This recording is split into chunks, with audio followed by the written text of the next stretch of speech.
Hey guys, today I want to talk about something that is really important and you're going to use many times in the future.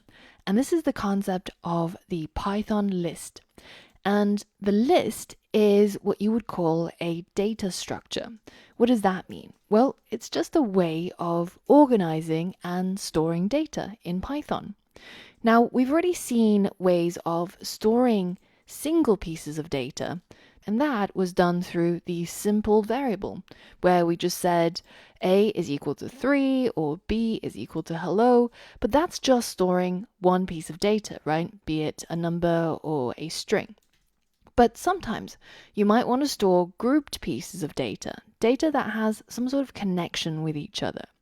For example, if you wanted to store all of the names of the states in the US, then it doesn't really make sense to store them all individually because they kind of belong together, right? They have a relationship to each other. So it would be nice if you had a variable that was called states in the US, and then you would be able to store all of the names of the states together in one variable. Now, in other cases, you might also want to have order in your data. So, for example, if you are storing all of the people in a virtual queue, then you want to be able to keep hold of the order in which they join the queue. You don't want to let the last person somehow skip the queue because you don't have a good data structure, right? This is why we need to learn about lists. And lists look pretty simple. It's just a set of square brackets with many items stored inside. And those items can be any data type. They can even have mixed data types, like you could store strings together with numbers or a set of booleans. It doesn't really matter. But what does matter is the syntax. In Python, lists always start with an open square bracket like this and a closing square bracket like this. And then in between, you have your items separated by a comma. So pretty simple. In order to store it inside a variable, then it's the same way as we've done before. The only difference is the right-hand side of the equal sign. This is the list data structure. If we stored a bunch of fruits, for example, then it might look something like this. Cherry, apple, pear, separated by a comma inside a set of square brackets. Let's take a look at this using real code. Now, I'm going to go ahead and comment out the code from our previous lesson on randomness, and you can do the same if you want to keep a note of the previous code and use it as sort of a live textbook where you can comment out the code or comment it back in order to see how it works, or you can delete it. It's totally up to you. Now, let's say that I wanted to store all of the names of the states of the US.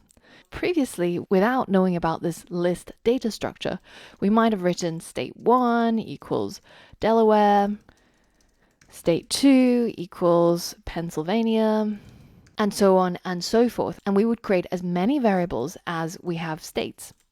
But now that we know about lists, then we can just create a single variable and we call it states of America. And now we can create a list by creating a set of square brackets. And inside those square brackets, we add our items. So again, the first item is the state of Delaware, which is going to be a string. And then we've got Pennsylvania, etc., etc. And we can continue this list just by adding commas, adding a piece of data, adding another comma, adding a piece of data. And this way, we end up with a list data structure. Now, one of the interesting things about the United States is that the different states in the US actually joined the Union at different times. You can actually head over to Wikipedia and watch this little animation and see each state join the Union and at which time point they did so. The order of this data is now kind of pretty important because if we wanted a list of US states that are in the order that they joined the Union, then the order in which they're stored in our data structure is now also immensely important. And this is another thing that you get with lists. You can use a list to store many pieces of related data, but they also have an order, and the order is determined by the order in the list. So this is the first piece of data, this is the second piece of data, and when you store it inside the variable, that order is not lost, and you'll be able to use it later on when you need the list. Here's a list of states of America ordered by the date that they joined the Union. And you can see that if later on I decided that I wanted to know which was the state that joined first, then I can print this variable, States of America. I can add a set of square brackets, and then I type 0 as the index of the piece of data I want to pull out from my States of America list. So now if I go ahead and run this code, you can see it prints out Delaware. And if I keep increasing this number, you can see that it's going through my list in the order that it was saved. So you might be wondering, that's kind of weird that you typed 0 and you got Delaware, right? Surely Delaware should be the first item in the list. Well, this is a kind of peculiarity with computers and programming languages. You'll tend to find that programmers start counting from 0. So Delaware is at 0, Pennsylvania is at 1, New Jersey's at 2. And this idea might seem a little bit weird at first. Why is the first item at position 0? But if you think about that index number, that 0, 1, or 2, instead of being the position, actually being an offset or a shift from the start of the list. Well, then in this case, Cherry is right at the beginning of the list, so it has a offset or a shift of 0. But Apple is shifted from the beginning by 1, Pear is shifted from the beginning by 2, and so on and so forth. Then it kind of makes more sense that the first item in the list is at the beginning of the list, so it has no offset, so it's 0. And you'll find that in many, many programming languages, there are similar data structures to lists, and this is how they're usually ordered, starting from 0 and then adding by 1. Now, you can see that when you want to get hold of a particular piece of data stored inside a list, what you do is you get the name of the list, and then you add another set of square brackets. So whenever you see square brackets, you should be thinking to yourself, oh, this might be related to a list. Because when you create the list, you use square brackets. And when you try to get items out of the list, you also use square brackets. And then inside the square brackets is where you put the index or the offset of the item that you want. So if we want a New Jersey, it's offset from the beginning by 1, 2. So now this part of the code is equal to New Jersey. And we could, if we wanted to, save it into another variable, or we could simply print it as we did before. Now, in addition to using the positive index, so say 0, 1, 2, 3, you can also use a negative index. So if I wrote -1 or -2, then it actually starts counting from the end of the list. So if I wrote States of America, square brackets, -1 as the index, then I get Hawaii. -1 is the last item in the list, because you can't really have -0. That's not actually a real thing in maths. Now, as I continue and I go to -2, then that's Alaska, -3 will be Arizona, and so on and so forth. So you can have positive indices and negative indices. But so far, we've only been pulling things out of our list by using our square brackets and the index. But you can also change the items in the list using very similar code. For example, if I decided that Pennsylvania is actually not spelled Pennsylvania, and I wanted to change it to Pennsylvania, then I can simply write my code like this.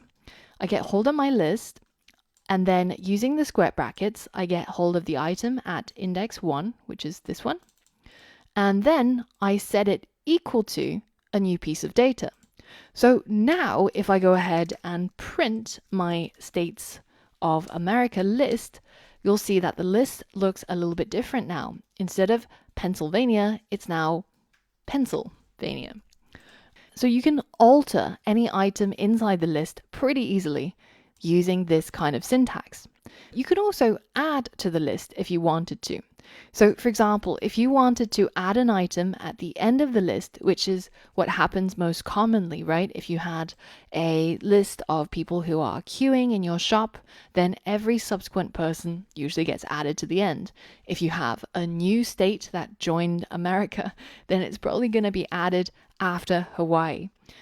How do we do that? Well, we can write the name of the list, and then we use a function called append. And append will add a single item to the end of the list. So let's say that Angela Land is joining the United States of America. So now, once I've appended Angela Land to the end of my States of America list, and I print the States of America, you can see there it is added right at the end. Now, there's actually a whole load of other functions that you can use in addition to append.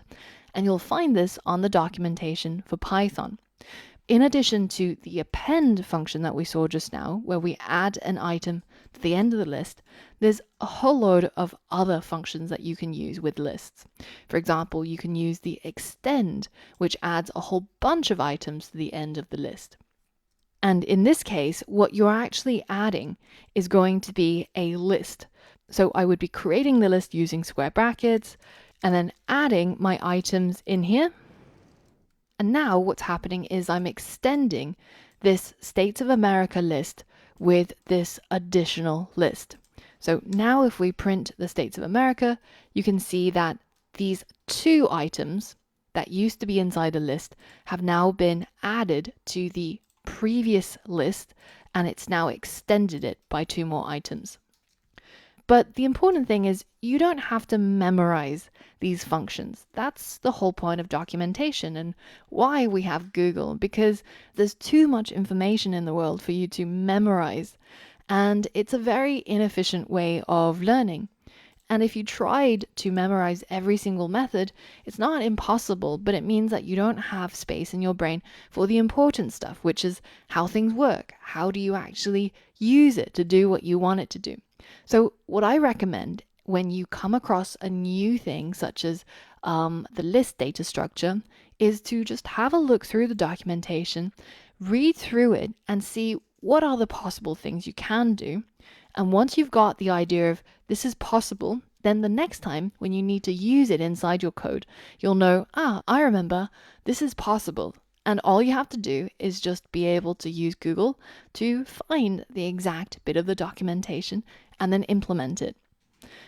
Programming is kind of like an open book exam. You shouldn't need to memorize anything. You should spend your time trying things out and try to get things to work instead. Now that I've introduced you to this new data structure, the mighty list, it's time for a code exercise to see if you can use it in practice. So head over to the next lesson and give the challenge a go.